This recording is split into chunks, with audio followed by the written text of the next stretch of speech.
Attention! The following are the unsolicited thoughts of a madman with a microphone. Nothing said should ever be taken too seriously. There was a time not all that long ago when anime was riding a massive wave of popularity in the US, with a variety of shows airing on both broadcast and cable networks, and DVDs and other assorted merchandise available at a premium in a number of small anime-specific boutiques catering to an exploding and all-consuming audience. But like many trends, this period of mainstream-level popularity didn't last for very long, and a lot of businesses went under once that bubble burst. But such is the business of appealing to a vocal but fairly stingy and fickle audience.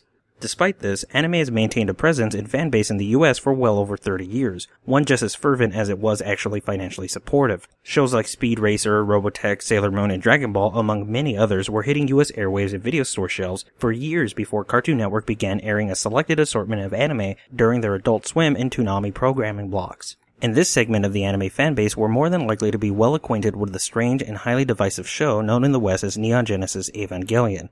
Originally a 25-episode TV series, Neon Genesis Evangelion aired in Japan from October 1995 to March 1996. It has since managed to spin off a number of video game titles, one major follow-up film, and one recap film that played prior to it, and now a rebooted film series. And this is all in addition to a number of novelty items, snacks, and whatever else they could slap the various Evangelion name and characters all over, including a short-lived Japan-exclusive news network on Sony's PlayStation Network.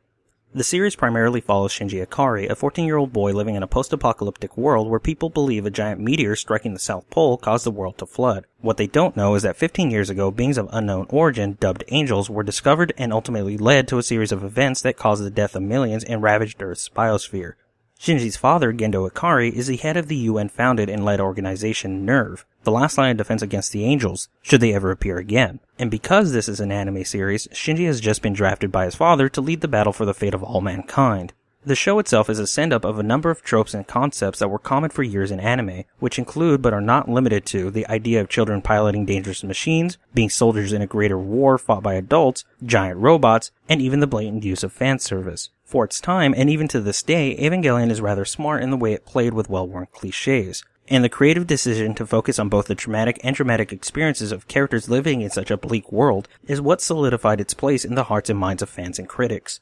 Oddly enough, the more psychological and philosophical aspects of the show came about as a way of dealing with a constantly fluctuating and shrinking budget. This forced them to use longer still shots with minimal or no animation, covered up with music and self-reflective poses and voiceovers. With the production team forced to reduce the amount of action and animation per episode, the show, out of necessity, had to instead focus on the agony and ideals of those involved with saving the world. But this ultimately led to an over-reliance and oversaturation of these once creative ideas. What were once cute and totally harmless nods to various religions, psychology concepts and terms, and a number of philosophies, became muddled and ham-fisted crutches. Add in a number of cultural context clues lost in the translation, and this left plenty of things open to interpretation and a lot of fans confused. Unfortunately, the shoestring budget eventually resulted in an even more confusing and highly divisive two-part series finale. The Evangelion feature film that was released several years later provided a better conclusion, but still left a lot of unanswered questions. Despite cultivating a massive following for the depth of its characters and story, world building, and creative visual design and direction, Evangelion also earned some well-earned scorn from fans and critics for its general vague and confusing lore, as well as a protagonist that many viewers have come to find aggravating.